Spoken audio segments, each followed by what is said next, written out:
Assalamualaikum warahmatullahi wabarakatuh. Selamat siang Bapak atau Ibu dosen dan teman-teman semuanya. Perkenalkan nama saya Muhammad Sahur dengan NIM 202412200091 dari kelas B. Pada kesempatan kali ini saya akan mempresentasikan tugas mengenai arsitektur dan organisasi komputer.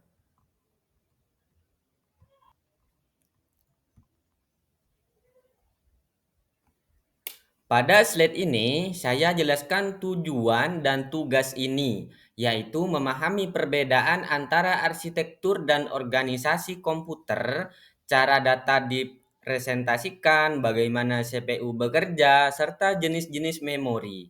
Ruang lingkup presentasi ini hanya terbatas pada materi yang sesuai soal. Jadi, saya akan menyajikannya dengan contoh-contoh sederhana agar lebih mudah dipahami.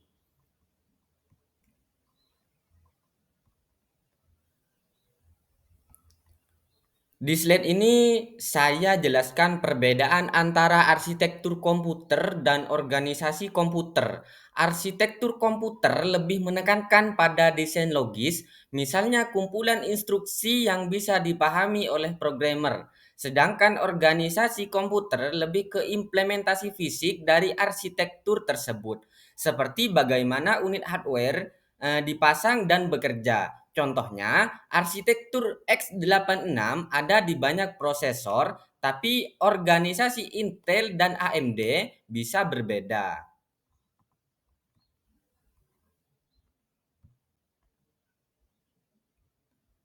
Pada slide ini, saya tunjukkan bagaimana cara mengubah angka desimal ke biner. Komputer tidak mengenal angka 0 sampai 9 seperti kita, tapi hanya 0 dan 1.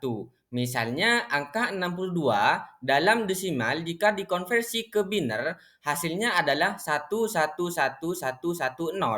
Prosesnya dengan membagi angka 62 dengan 2 terus-menerus lalu mencatat sisa pembagiannya.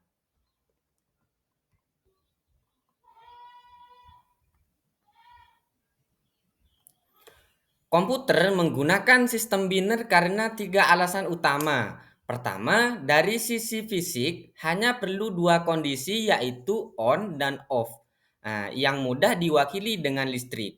Kedua, sistem biner lebih tahan gangguan dibanding desimal. Dan yang ketiga, sistem biner sesuai dengan logika digital yang digunakan CPU, seperti gerbang AND, OR, dan NOT.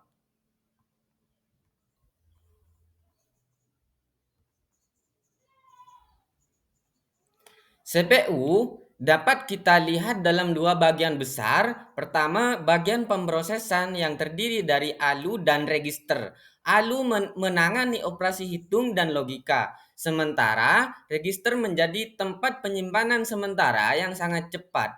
Kedua, bagian pengendalian dan komunikasi, yaitu kontrol unit yang mengatur eksekusi instruksi, serta bus yang menjadi jalur komunikasi antara CPU, memori, dan perangkat lain.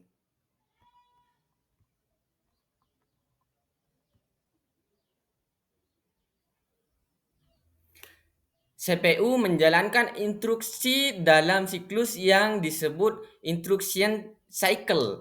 Tahapannya dimulai dari fetch, yaitu mengambil instruksi dari memori, kemudian decode, instruksi diterjemahkan oleh kontrol unit, lalu execute, instruksi dijalankan oleh ALU dan unit lain. Terakhir, hasilnya bisa disimpan kembali ke register atau memori. Setelah itu, siklus berulang ke instruksi berikutnya.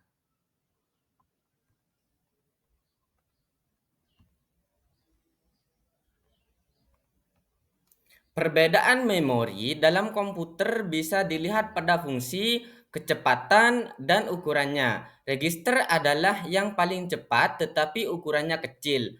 Hanya ada di dalam CPU. Cache juga sangat cepat dan digunakan untuk menyimpan data yang sering dipakai. RAM lebih besar dan penyimpanan program yang sedang dijalankan. Sedangkan ROM berisi instruksi permanen seperti BIOS. Semua ini membentuk hierarki memori yang saling mendukung.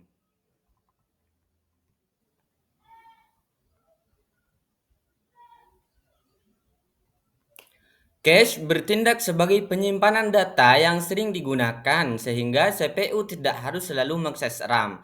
Hal ini membuat kinerja komputer lebih cepat. Contohnya, browser menyimpan cache agar halaman cepat terbuka. CPU cache mempercepat eksekusi instruksi dan aplikasi atau game berjalan lebih lancar berkat cache.